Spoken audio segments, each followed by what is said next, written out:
wonder of your name. Heaven is open, death is broken, and the glory forever is yours. Nothing can overcome the power of your name. King above kings, all the universe will sing. Kanina po habang nagpupuri tayo, the Lord brought me back doon po sa ating team na tinanggap in the year 2023, which is about subduing the world to come, kingdom invasion. Kasama ng declaration ito is about the increase of divine intervention, promotion, ministerial promotion. There are certain things that we should expect happening for us in the year 2024. Kayo po ba, have you ever assessed yourself na ilan dito sa kingdom manifestation ang inyo pong naranasan na? I do believe mayroon pong mga nakaranas, but yet mas marami pa rin po. Rather than maranasan yung manifestation of the kingdom in the year 2023, it seems that the year started on the wrong direction, wrong expectations. Mas marami po yung naging challenges, mas marami yung naging testing. No, until such time as we are worshiping the Lord kanina, I realized as the Lord impressed into my heart, the word subdue, which means to overcome, to conquer, and the world, which means system.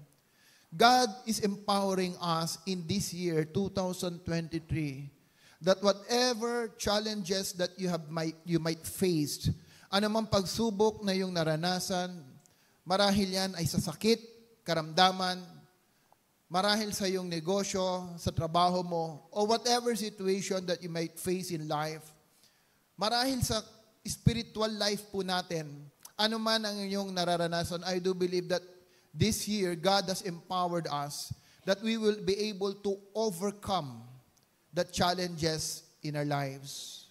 In the business, economy, whether it is in health, or any desire that you have. If we are really sensitive in what we are doing in the house of God, hindi po natin nahayaan na yung ating tinatanggap na mensahe, hindi po natin nararanasan. But do not worry, people of the Lord, because as I'm looking forward for the year 2024, God has given us a new mandate. And that mandate, which we are moving on in the coming 2024, is about groundbreaking. I do believe that empowerment to groundbreaking is coming to us. And when I speak about groundbreaking, it's about building. Build, whether in life, in whatever we're doing, God will build something new in our midst. Amen? Kaya nga po in line, purihin po ang Panginoon Diyos, even those whom we prayed, the leaders that we have prayed. It was the first time that we participated in any campaign, especially in local elections. No, and glory to God that as we participate in this time, alam niyo po, nakakatuwa na makatanggap ka ng mensahe. Nung una, ikaw ang nag-i-invite. Pero after that, ikaw ang in-update na yung inyong pinanalangin, yung atin pong pinanalangin, they were already appointed at sila po yung nanalo sa ating barangay. Purihin ang ating Diyos na buhay. And I do believe this is all by divine intervention because something is going to happen in the year 2024. At kung this year, punong-puno po ng struggle, testing, and trials, 2024 will be a different year for us. It is more glorious. We will go higher from glory to glory. Amen? That's why, people of the Lord, as we continue on our teaching, as we continue on the message that we are studying, which about authority, the first thing that we should establish in our life is about the understanding that there is already an inert authority in us. That authority is already in you. Amen? Natutuwa po ako dito sa mag-asawa, si Kuya Jay at si Ate Lay. They attended marriage counseling ba yun? Seminar yesterday.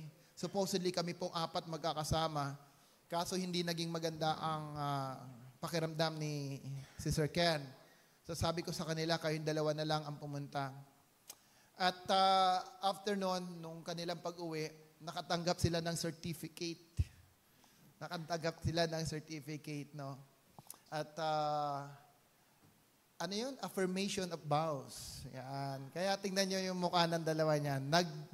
Nag-bloom, nag-glow-glow ang mukha nila. At sabi ni Sister Lay sa akin, Pastor, ngayon ko lang naintindihan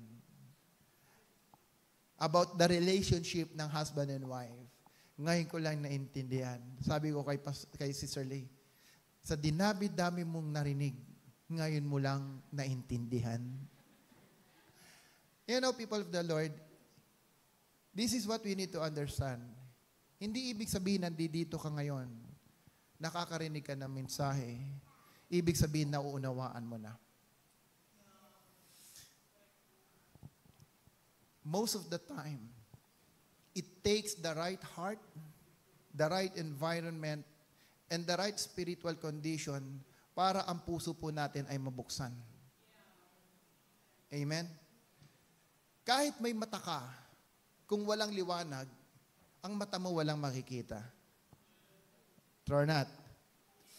Sabihin na natin may mata ka, may liwanag, pero yung mga veins ng mga mata mo may problema, hindi pa rin magiging malinaw ang paningin po natin.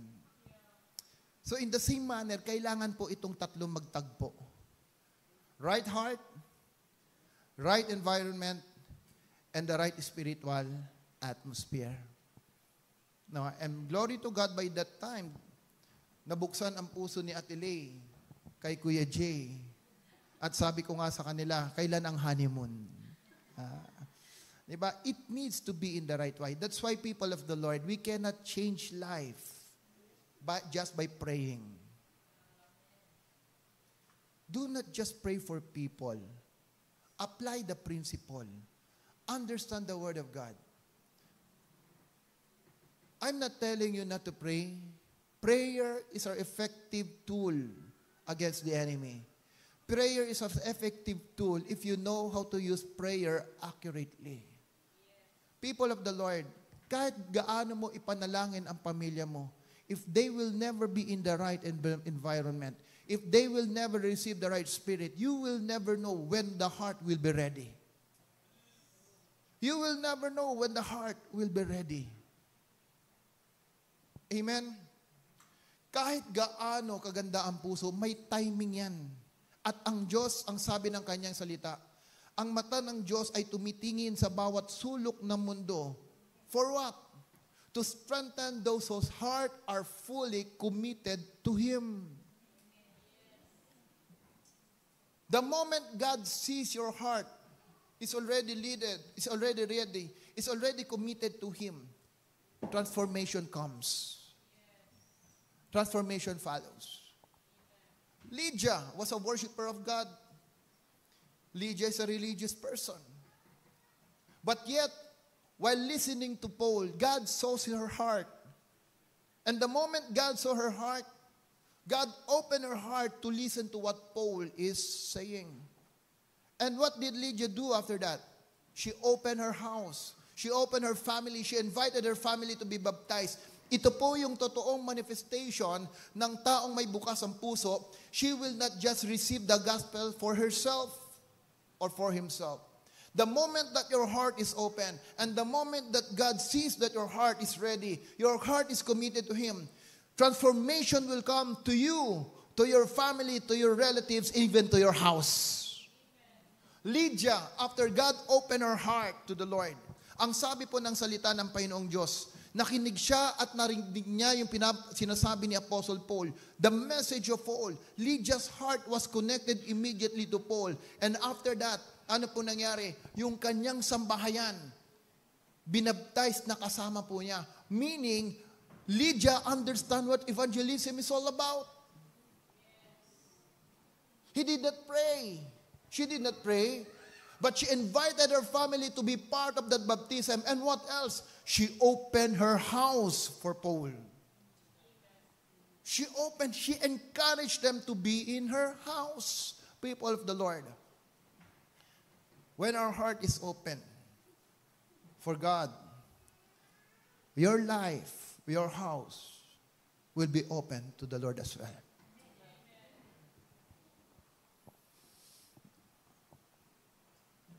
Authority is inert within us.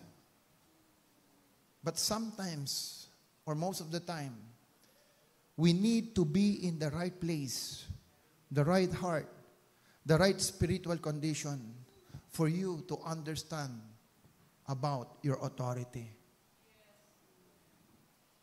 Nakakalungkot po na isang mananampalataya, isang buhay natin.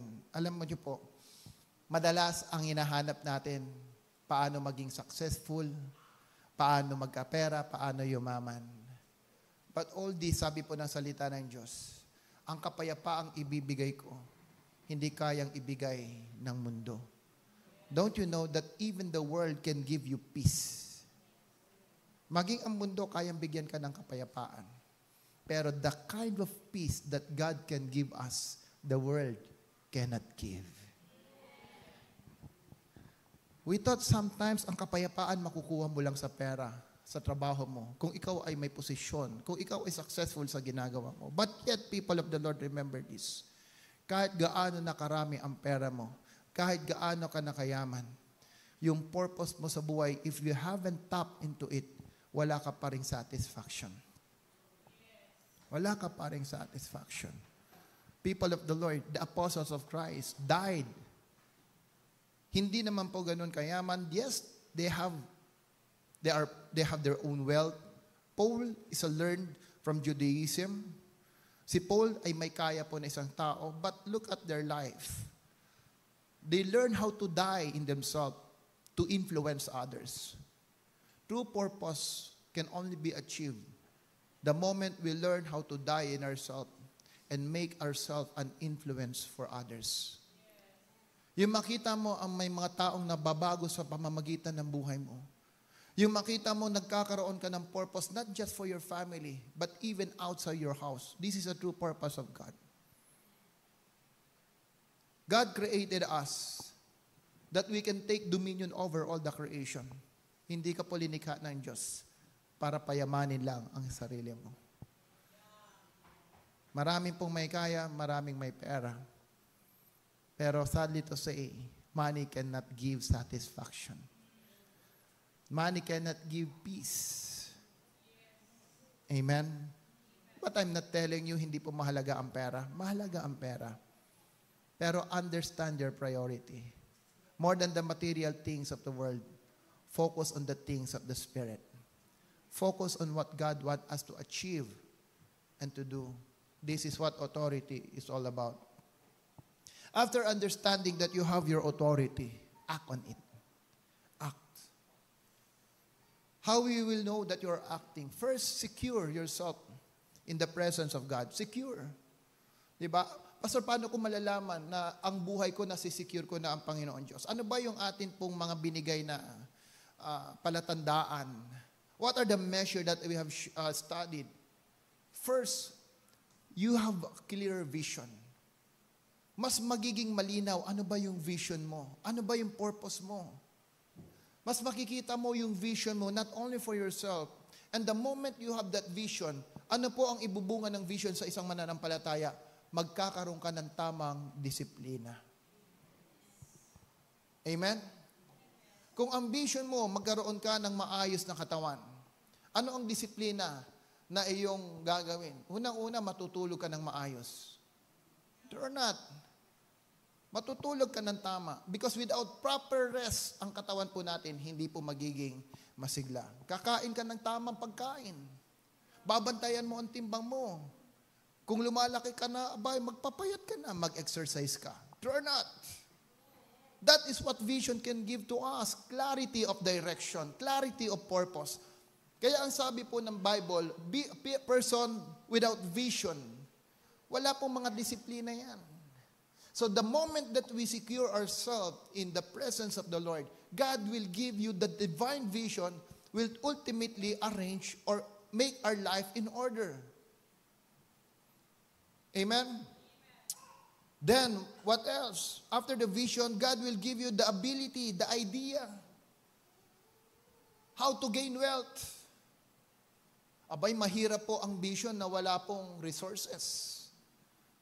Amen? Hindi po natin pwedeng sabihin at mananalangin tayo, Lord, we pray for an air conditioning, shukarabababashende, and as you pray, unti-unting lumalabas ang aircon sa lupa. Hindi po pwedeng ganon.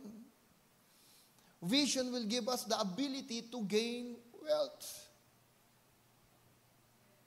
Amen? Maglagay ka lang ng aircon, maglagay ka lang ng speaker sa wall, abay, ang mahal na magpa-labor.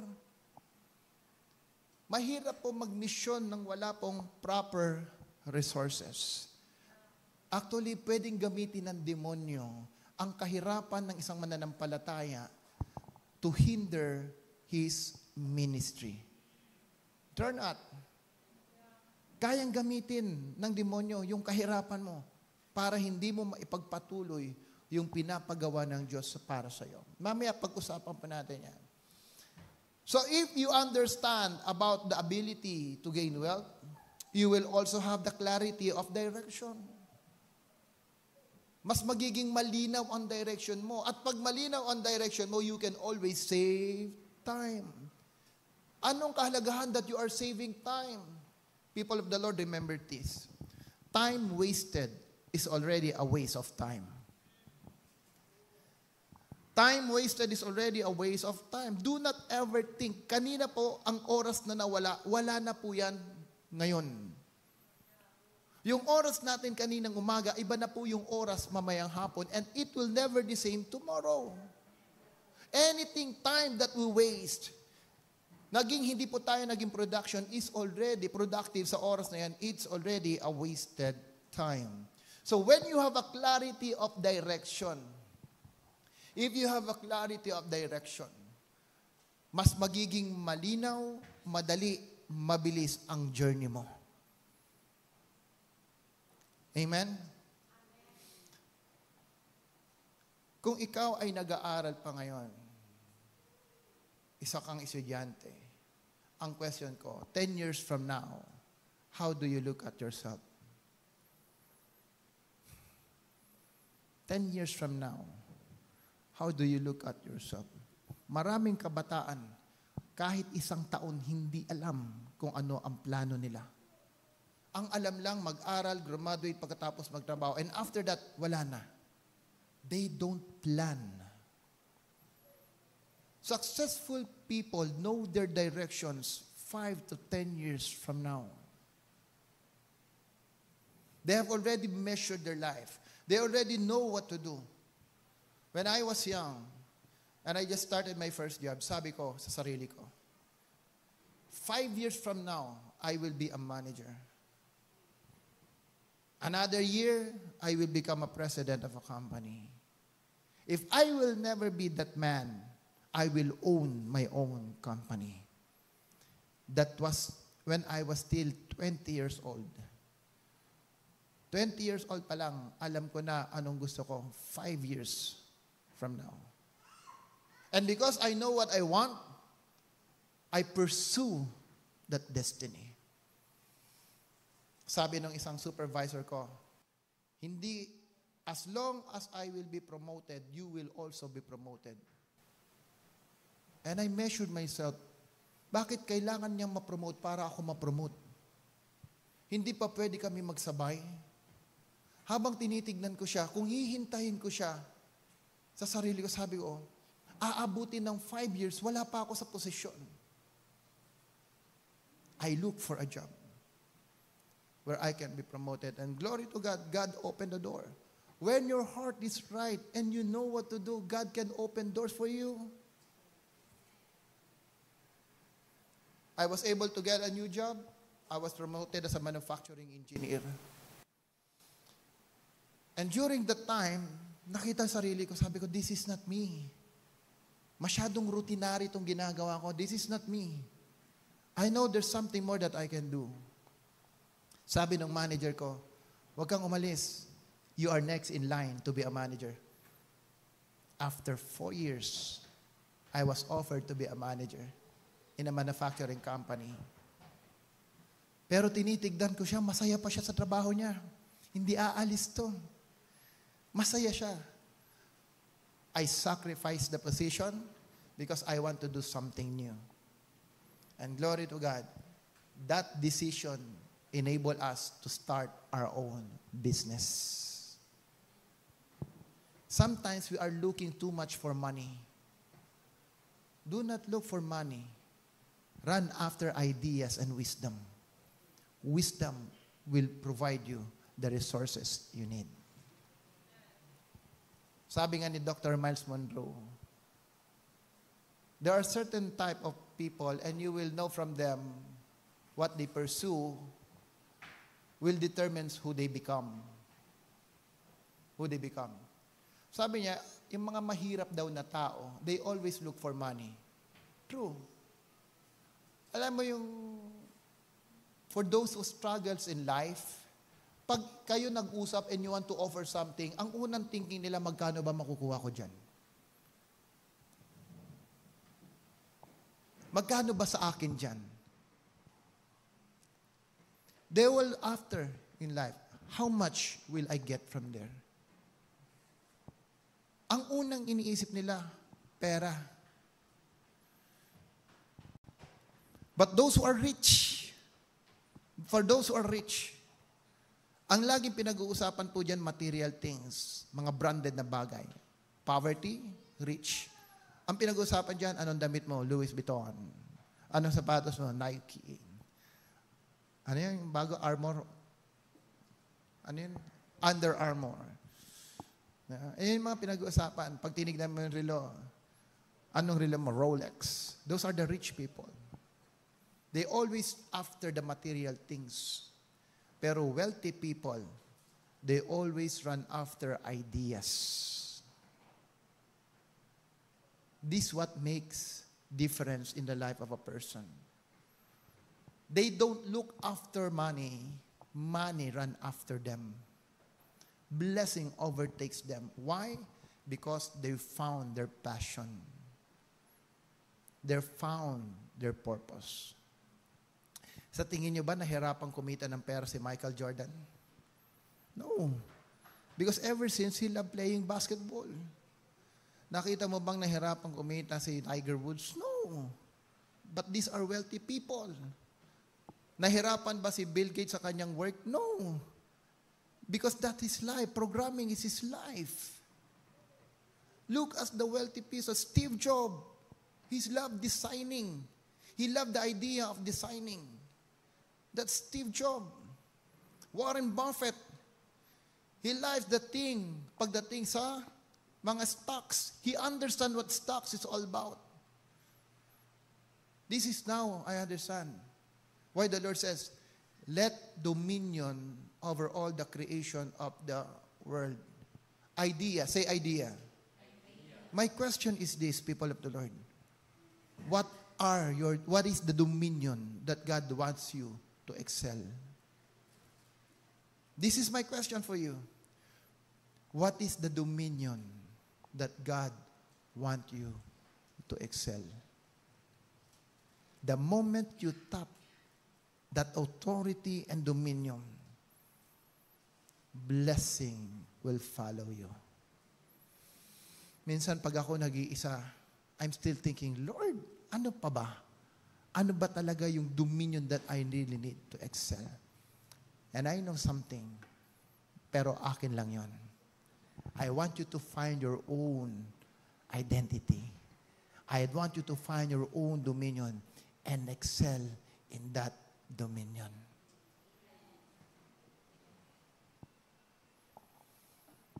The moment you found it and you secured that life, ano pong kasunod? Transformation.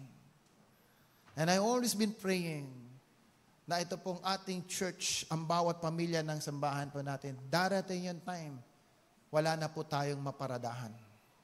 Darating yung time, ang bawat isa sa atin, darating ang mga bagong henerasyon.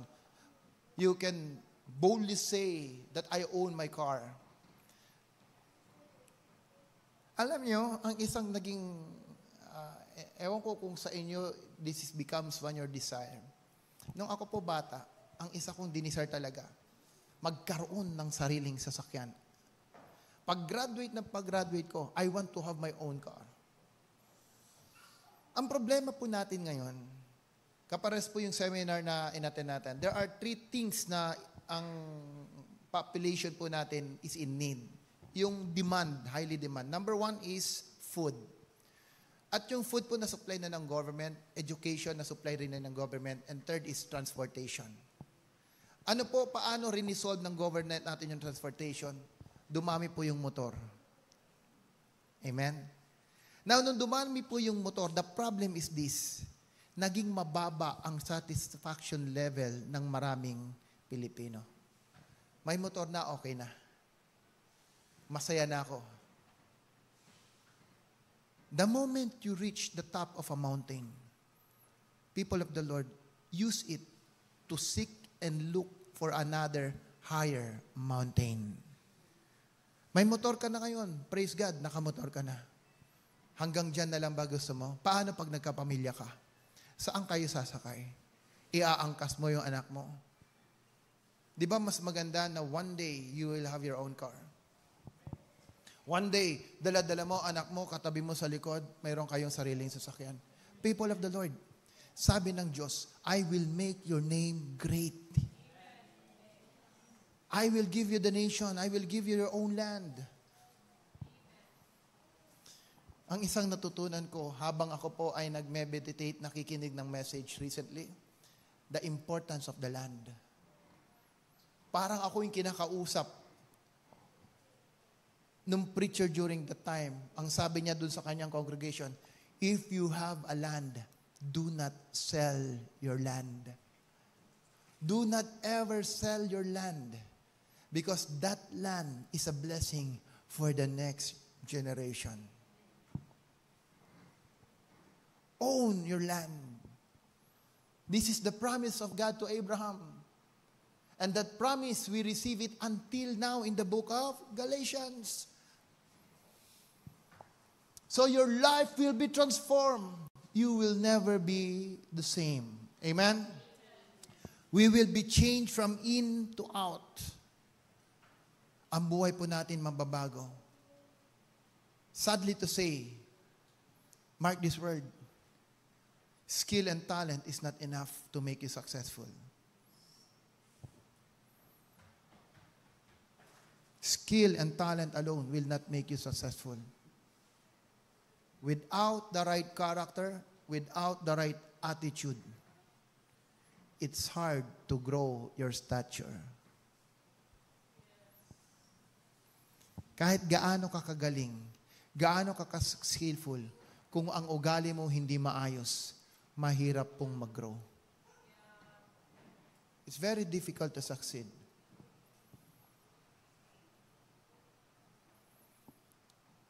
So secure God's ultimate authority over your life. Submit to authority to fulfill all righteousness. Submit to authority to fulfill all righteousness. Right standing with God. Mahirap po gawin yung letter B kung yung letter A hindi po muna natin nagagawa.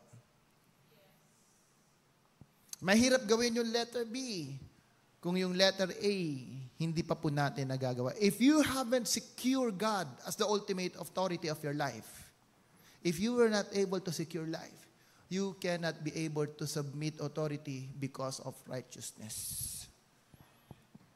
Mga kabataan, kung talagang si Lord, or hindi lang kabataan, para sa lahat, kung talagang si Lord ang sinicure mo sa buhay mo, ang isang manifestation, matuto kang gumalang sa magulang mo. Marunong gumalang sa magulang mo.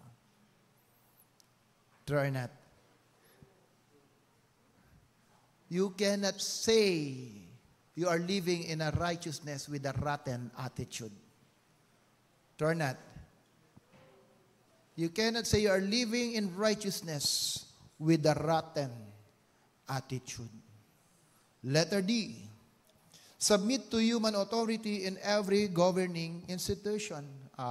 Kaya sabi ko po kanina, walang securing God. It's hard to secure righteousness. And what else? If you haven't secured the first and the second one, mas mahirap po to submit to human authority in every governing institution. And this is where our message is revolving right now. It's about the limits of authority. No? Remember this, people of God, true authority is not about domination.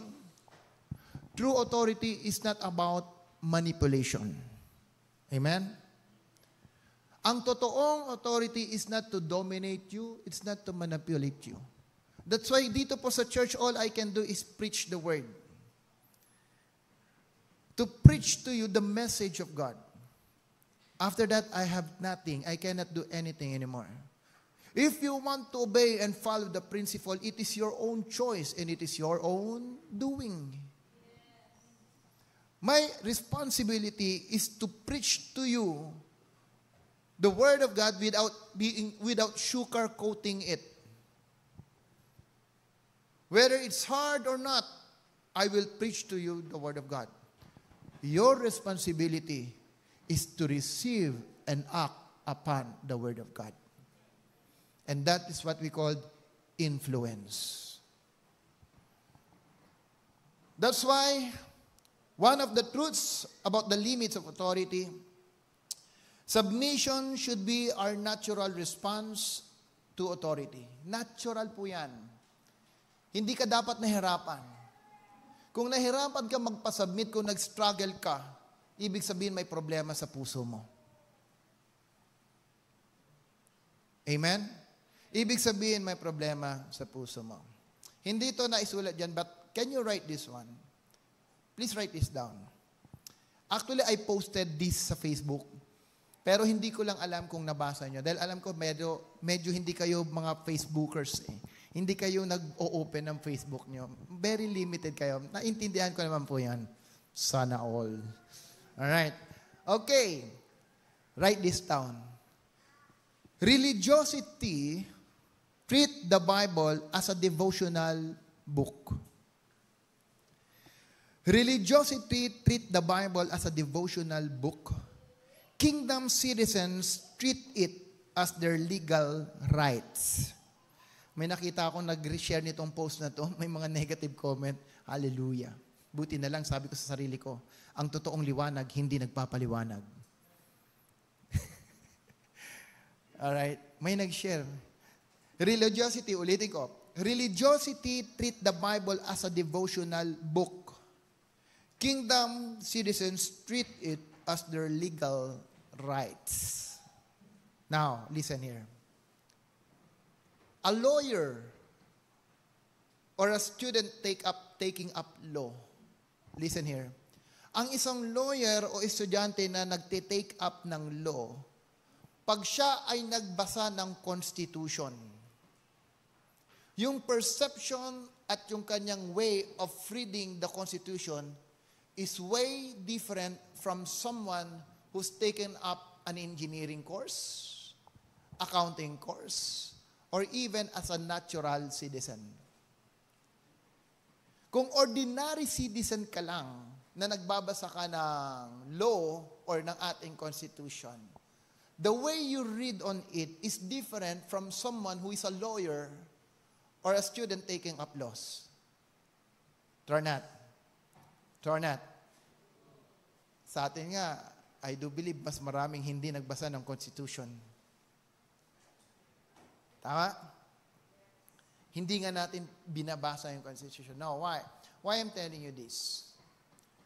When a lawyer read the Constitution, when he read it, talagang dinadigest niya every word, not just the sentence, because sa legal matter, yung shall pala and will magkaiba.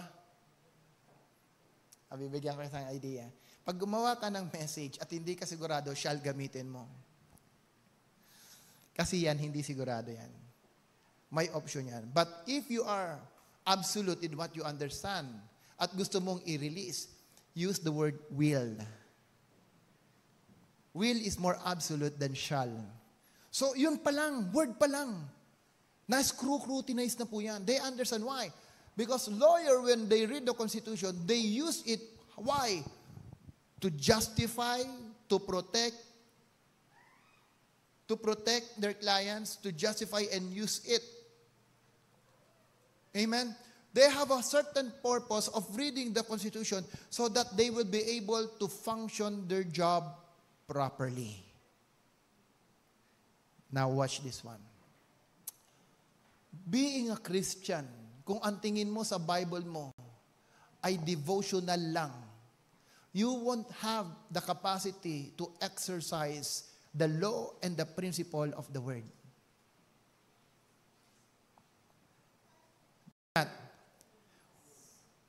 Rather than those who look at their Bible as a constitution, as a law for being a kingdom citizen. Nakunawaan nyo? Tanya ha?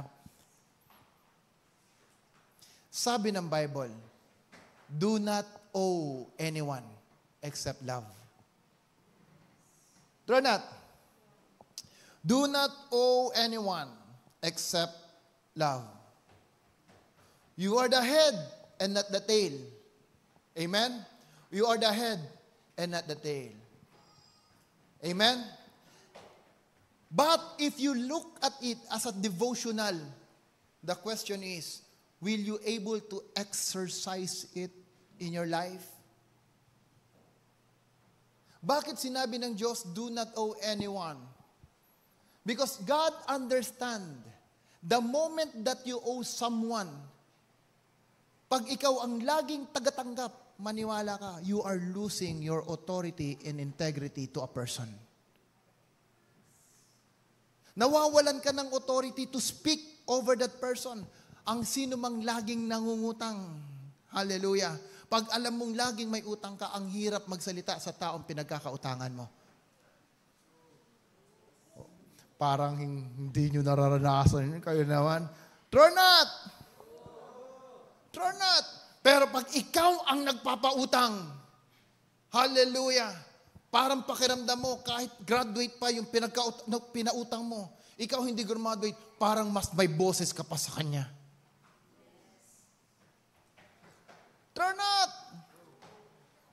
That's why people of the Lord, when God says, you are the head and not the tail, when God says, do not owe anyone except love, do you take it as a law, as a constitution? Did you take it as a right? Because if you take it as a right, hindi ka basta-basta mangungutang, especially if you want to influence the person. Or kung nagkautang ka man, hindi mo papatagaling, hindi ka magbabayad. Because every time that you are not paying, you are losing your time and integrity to influence the person. Turn not. Romans 13:7 says, pay all that you owe, whether it taxes, fees, or respect and honor. Pay everything. Give honor to whom honor is due. Pay taxes. Ibigay mo kay Cesar ang para kay Cesar. Ibigay mo ang Diyos sa Diyos ang para sa Diyos. Amen? What else? 2 Corinthians 7:10. Ito, pakibasa nga, remind lang. I'm speaking about how we should look at the law. Not just a devotion. We look at it as if that is the very law that we should be living every day of our life. Amen? That you cannot violate anything of it. Open po yung 2 Corinthians 7:10. 2 Corinthians 7:10. Pakibasa nga please. 1, 2, 3. Godly sorrow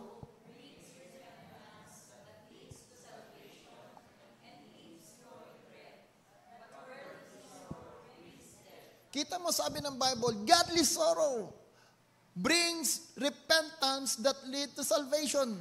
Abay, may mga tao umiiyak, hindi naman nagbabago. ang totoong pagluha, sabi ng Bible, may idudulot na pagbabago. That is the true meaning of sorrow. Kaya po tayo mananampalataya, minsan ang natatap pa lang emotion mo. Ang natatap pa lang yung pang-ibabaw na pakiramdam po natin, umiiyak ka, but yet we don't understand why we cry. Because we don't understand what is the law of God for us. Gusto niyo malaman? Godly sorrow produces transformation. Simple lang. Sabi ng Diyos, mahalin mo kaaway mo. Kailangan pa bang pagdebatihan ng sinabi ng Panginoon, mahalin mo ang kaaway mo?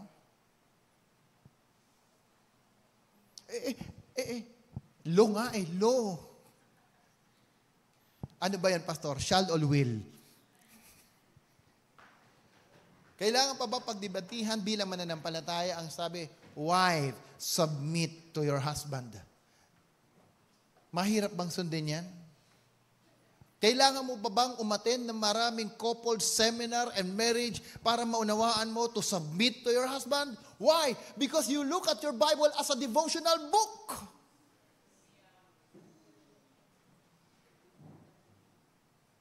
Kaya pag nagbabasa po tayo, ang gusto natin natatap yung emotion mo habang Lord, rather understanding the principle, when you read, you need just to act on that principle. Why? Because it is a law. It is a constitution of heaven for you and for me.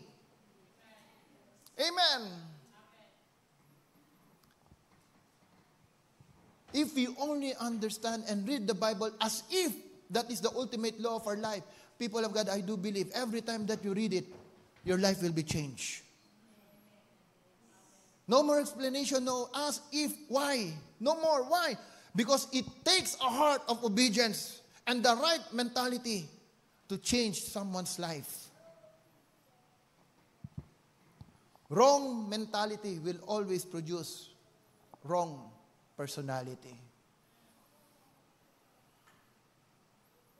Amen?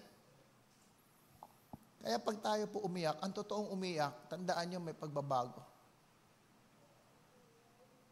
Pag may umiiyak ang kasama, tignan mo, nagbabago ba yan? Amen? So, religiosity treat the Bible as a devotional book. Devotion lang yan. Every day, ano ba mababasa ko? Kingdom citizens look the Bible as a law. Are you a kingdom citizens of God? Are you children of the kingdom of God? People of the Lord, your Bible is your law. That is your constitution. Number 2, submission to authority is not about who is superior or interior. Bakit ba ako magpapasubmit? Why should I submit myself? Mas magaling ako sa ina. No. Remember this. Kahit gaano ka kagaling, may parte pa rin ng buhay mo na mas mahina ka. Kahit mas marami kang nababasa, there's still part of you that will be missing. And one thing I assure you that you cannot have, that is the father of a spirit, the spiritual father. Nobody can provide fathering unless he carry the spirit of a father. No matter how talented and skillful you are, you cannot have everything. You will still lack that one thing. That Father Spirit who can change your lives. That Father Spirit that can prove you and give you a heads up, a wisdom like Itay. Na kahit po siya huli nang dumating sa buhay po ni David. When David promoted the people, Joab, Abishai, kasama sa naging general si Itay. Why? Because Itay understand what covenant relationship is all about. Many come to church, but they don't have connections. Many come to church, but still they are spiritual orphans. Amen? Huwag kayong mag-alala. I will have a seminar about fathering soon.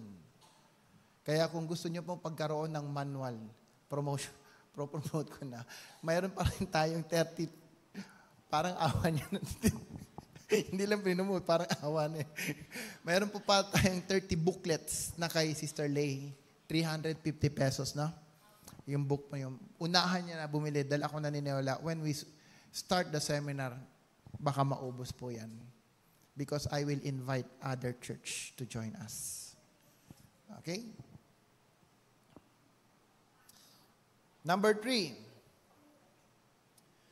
No matter how talented, skillful, and gifted the person is. Alright, number 3 truths. Hindi yan. Yung sa limitation pa. Wala pa po tayo dyan.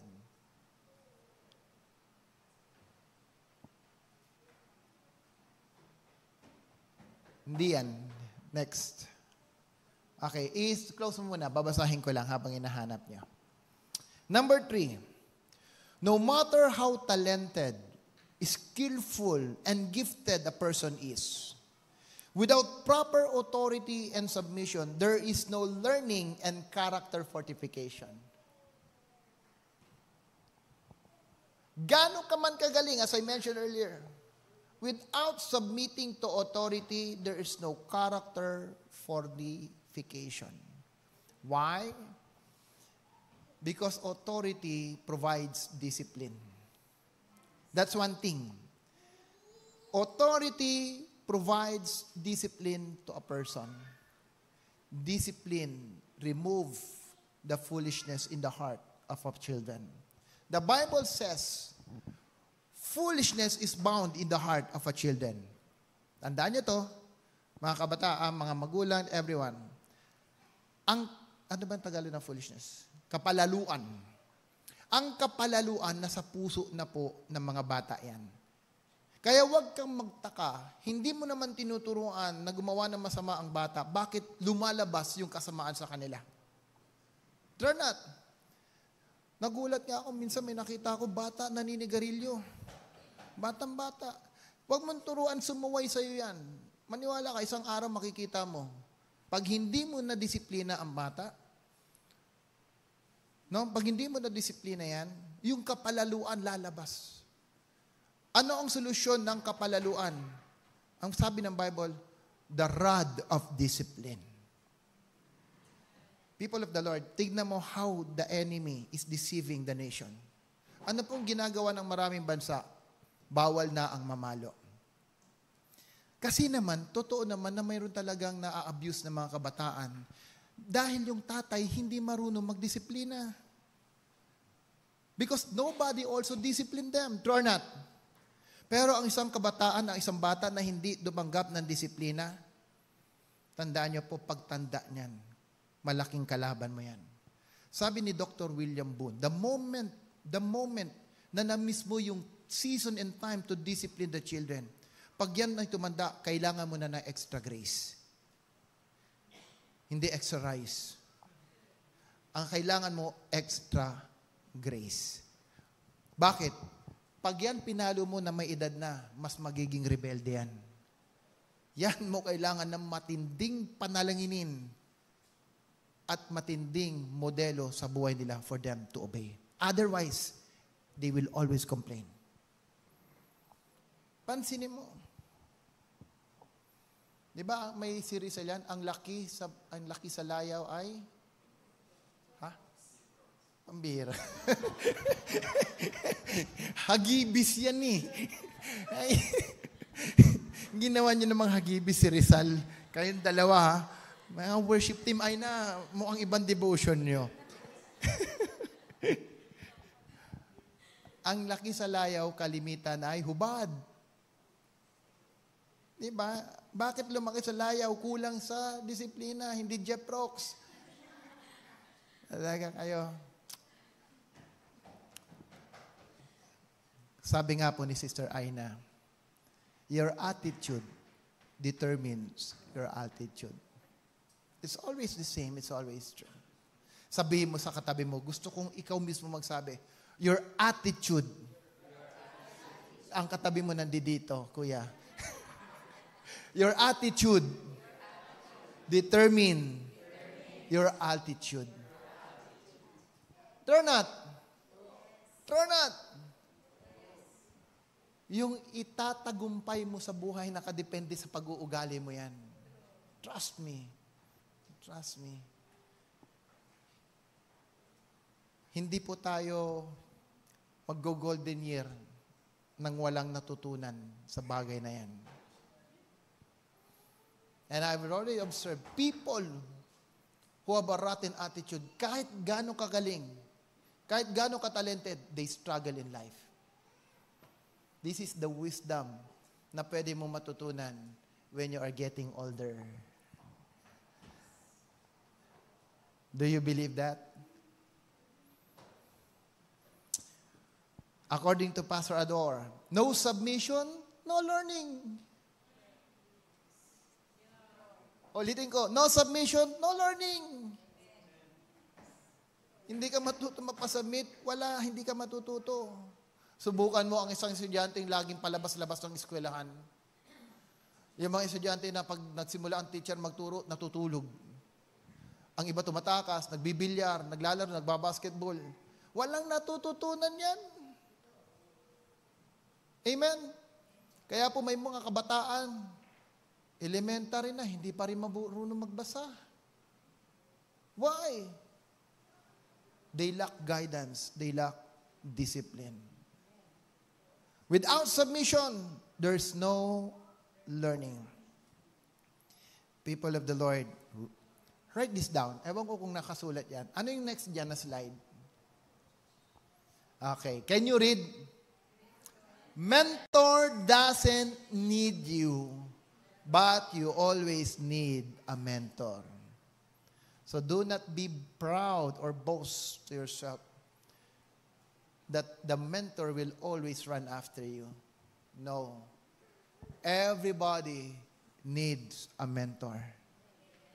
If you want to grow your life, if you want to grow yourself in stature in your spirit, you need someone to mentor you. Amen? You need someone to mentor you. If nobody mentors you, it's hard to grow your stature. But take note, mentor doesn't need you. You need a mentor.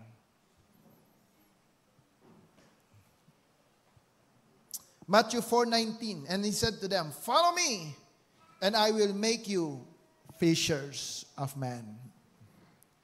Follow me, and I will make you fishers of men. Listen, without following, there is no making. Jesus knew what he wants the disciple to be. Jesus understood and saw his plan for the disciple. This is what I want for you.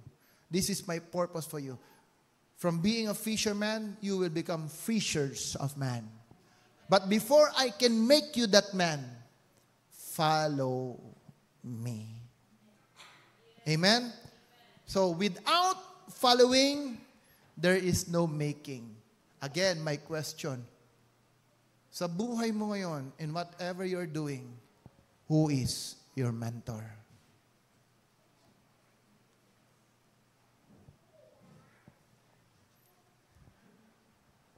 That's the thing that you need to answer. Because if you haven't settled mentoring, until now, nobody mentors you. Do not speak of breaking groundbreaking. Do not speak of empowerment. Ask the Lord. Pray to the Lord. Seek guidance, Lord, who should mentor me? Kung ang magulang mo nandiyan dyan, kung ang magulang mo, they are the one looking after you, they are the first to mentor you. They should mentor you. If you think your parents cannot handle in mentoring you in what you want, because let's be honest, hindi lahat ng bagay kayang ibigay ng mentor. May limitation po ang mentor. Not all things you know. but in particular to your spiritual life. If you want to grow your spiritual life, your relationship with the Lord, people of the Lord, you need someone to mentor you. At siguraduhin mo lang, when you allow and may you ask someone to mentor you, siguraduhin mo, you have the heart of obedience. You have the heart to be teachable. You have the heart to honor. Because mentoring won't work if you don't have capacity to learn. If you don't know how to honor, if you don't know how to obey.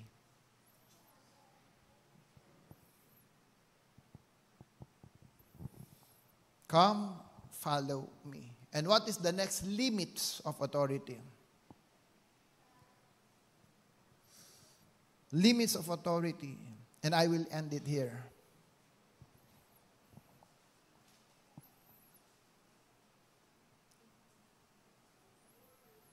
Submission is a product of influence. Submission is a product of influence. To manipulate and dominate is a form of witchcraft. Submission is a product of influence. To manipulate and dominate is a form of witchcraft. Write this down. Write this down. Or nandiyan ata. What's the next page? Influence is the ability of convincing and not converting. I repeat, influence is the ability of convincing and not converting.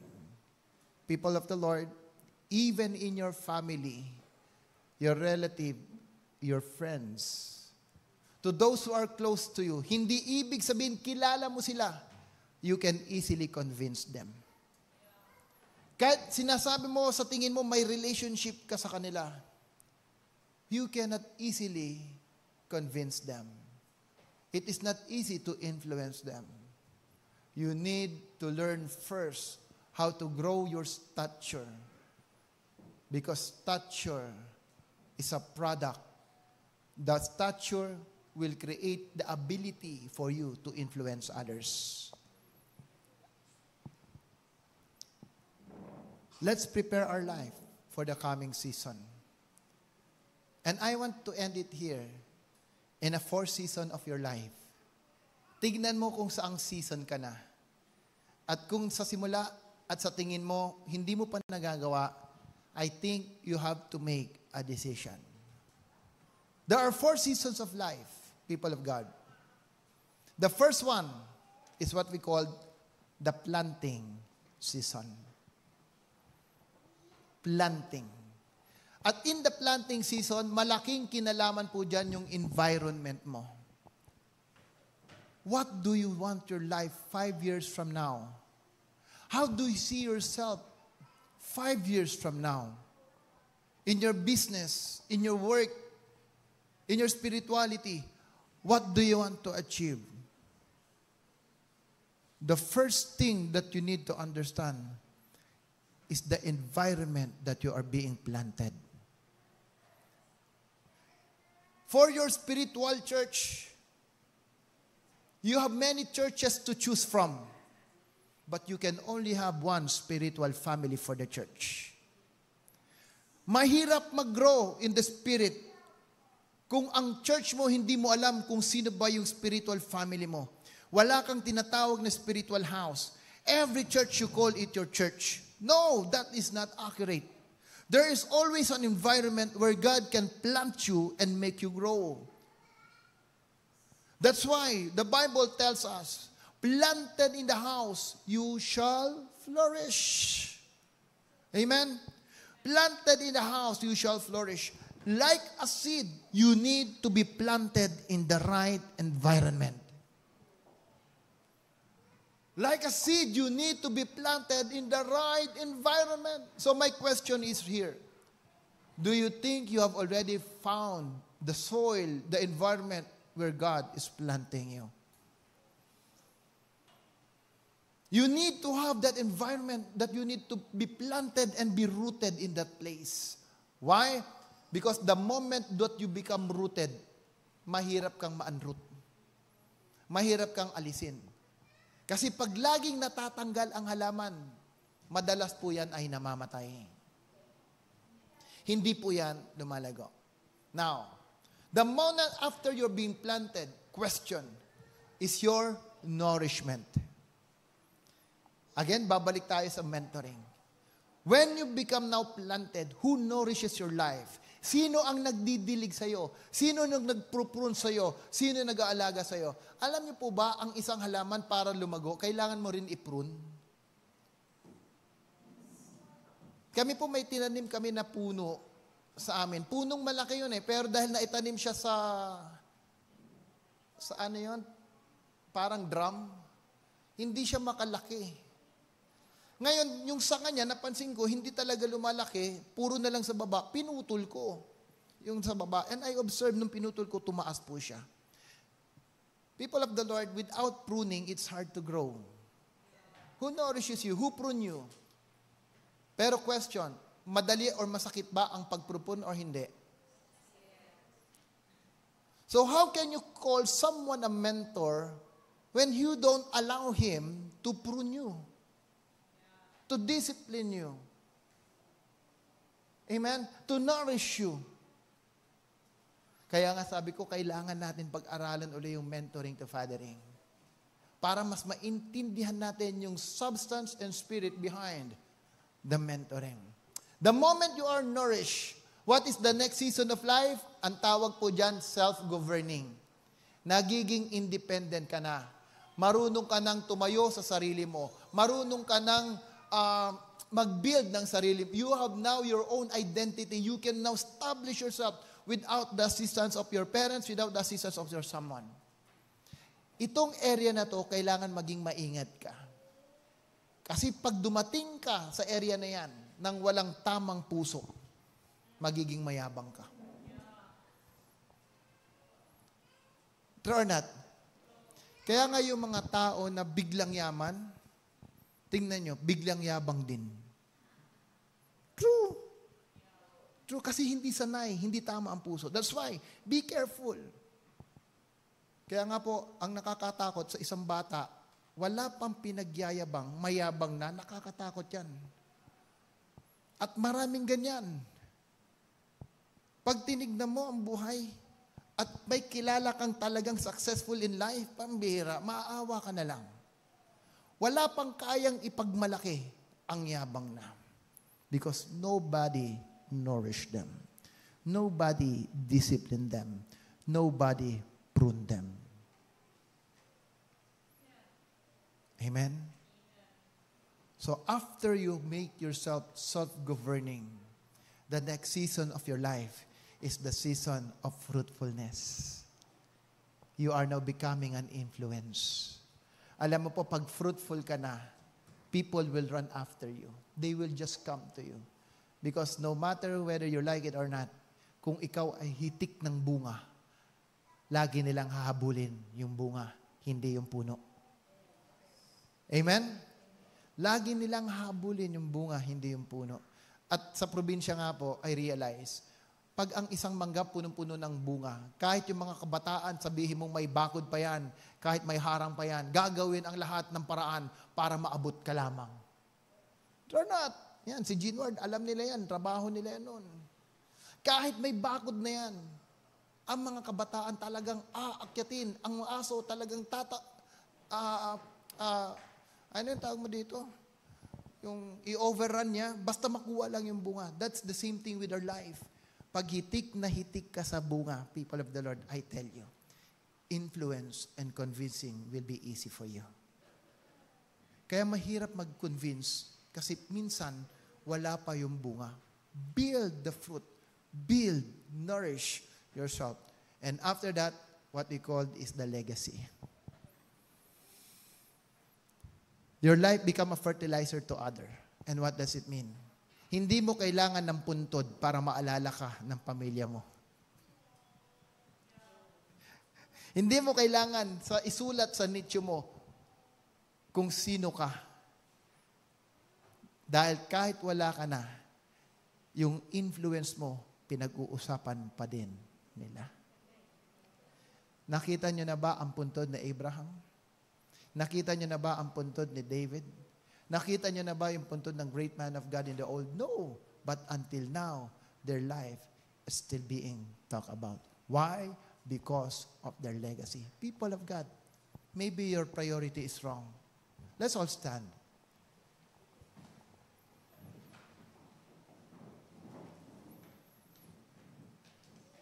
I want you to close your eyes. And I want you to think. Nasaan na ba ako sa mga oras na ito? Where am I right now? Meditate yourself with all these principles na atin na pag-aralan about submissions, the limit of submissions, and the phases of life. Where am I right now? At kung sa tingin mo that you are in a stage where you're looking for an environment for you to be planted, for someone to nourish you, be true to the Lord, be humble, and ask God to direct you to the right people, to direct you to the right place, to the right association, to the right alliance. Because without such, it's hard to embrace the promise of the Lord. God of revival, you are a God who transforms life. And we do believe, Lord, that as we come and being transformed by your principles, the first thing that we should realize and understand, that our life and journey towards your purpose starts in applying every principles of your words, every principles of the truth. Because the moment that we learn to apply it, oh God, it provides transformation. It provides growth to our spiritual and personal life. Father, here are your people, and here we are, humbling ourselves before you. Kung may mga iba sa amin, Lord, na naghahanap ng tamang environment, influence for them, Lord, I pray, open their eyes. Give them a humble heart, O God, that they may find someone who can mentor them, who can father them, and act upon this truth of authority that we have been learning for the past months, oh Father God. Lord, let your word be accomplished in our life, empowered by the power of your Holy Spirit, that as we grow in this principle, may we be a vessels worthy to advance your kingdom and give glory to your holy name. Thank you, Father, for everything.